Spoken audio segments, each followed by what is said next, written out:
लोकेश चैतन्यमयाधिदेव श्रीकान्तविष्णु भवदाज्ञैव प्रातः समुत्थाय तव प्रियार्थं संसारयात्रामनुवर्तयिष्ये।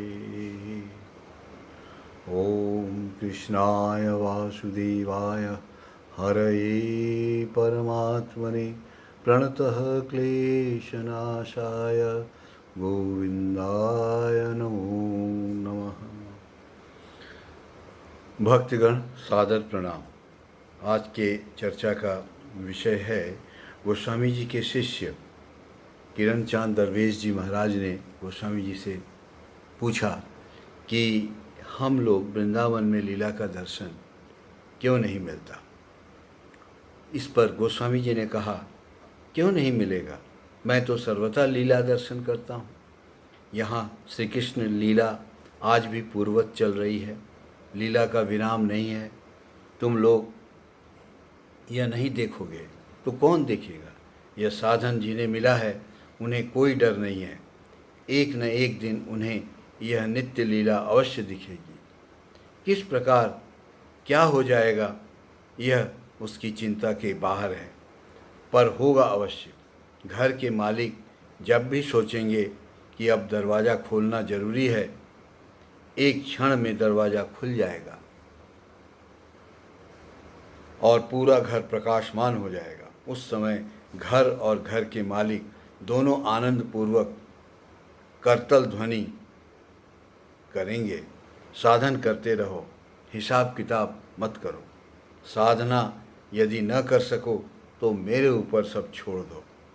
समय पर यह वाणी किरण चंद्र के जीवन में सफल हुई और उन्होंने भगवत लीला का आस्वादन किया।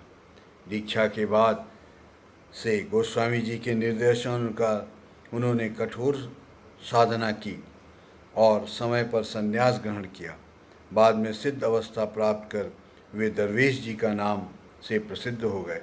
वाराणसी में हरिश्चंद्र घाट की तरफ जाते समय सोनारपुरा रोड पर श्री श्री विजय कृष्ण मठ 5A औद गरवी की स्थापना उन्होंने की थी। यहाँ उन्होंने गोस्वामी जी की मूर्ति स्थापित कर उसकी सेवा पूजा की सुचारू व्यवस्था की। दरवेश जी ने गुरु तत्व पर आधारित भजो गुरु गौरांगो राधा गोविंदो ब्रह्म नारायण हरे कृष्ण राम इस नाम संकीर्तन का सर्वप्रथम प्रचार किया था। इनकी दिव्य जीवनी बांग्ला भाषा में मिलती है। किरण चाँद की दीक्षा के बाद भारत चंद्र ने उन्हें राधा कुंड आने के लिए कहा। भारत चंद्र राधा कुंड में ज़्यादा रहते थे। भारत चंद्र गोसाई जी के ही शिष्य थे। गोस्वामी जी का निर्देश प्राप्त कर वे एक दिन राधा कुंड गए। भारत चंद्र ने भोजन बनाकर निवेदन करने के बाद किरण चाँद को प्रसाद दिया। यह प्रसाद किरण चाँद को बहुत स्वादिष्ट लगा। उन्होंने भारत चंद्र से इसका कारण पूछा। भारत चंद्र ने कहा कि मैं यहाँ रोज़ खिचड़ी बनाकर गोस्वामी जी को भोग लगाता हूँ। वे रोज़ आकर यहाँ भोग ग्रहण करते हैं, इसी कारण प्रसाद इतना स्वादिष्ट होता है। उस समय किरण चंद्र बालक थे। इन बातों पर उन्हें विश्वास नहीं हुआ। वृंदावन वापस आने पर किरण चांद ने शंका निवारण हेतु गोस्वामी जी से इस बारे में पूछा। गोस्वामी जी ने कहा, भारत चंद्र ने तुम्हें यह बात कही है, तुम बड़े भाग्यवान हो। वास्तव में मैं नित्य वहाँ जाकर खिचड़ी खाकर आता हूँ, पर यह बात तुम किसी और से मत कहना। गोस्वामी जी जब तक प्रकट थे, किरण चाँद ने इस बारे में किसी से चर्चा नहीं की।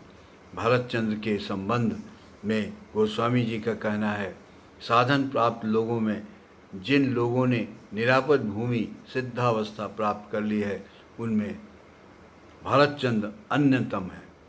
वृंदावन में गोस्वामी जी प्राय केशी घाट, धीर समीर, ज्ञान गुदड़ी आदि स्थानों पर जाते थे।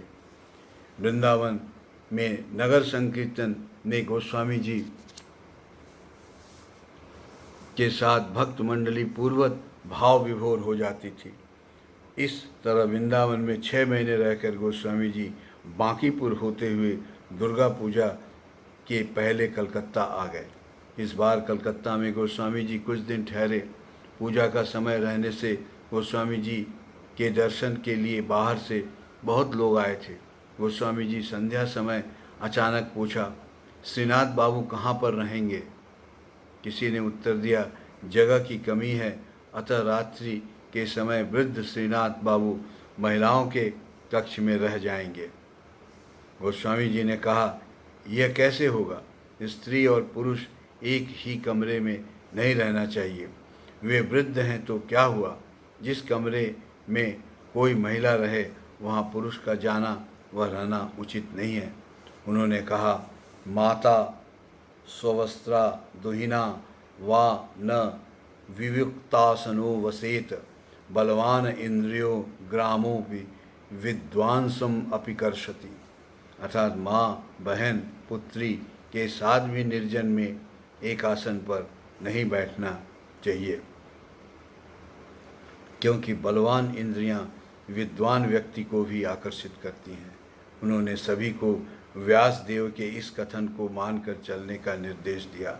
इसी समय उन्होंने विद्वान दंडी स्वामी का भी प्रसंग सुनाया था।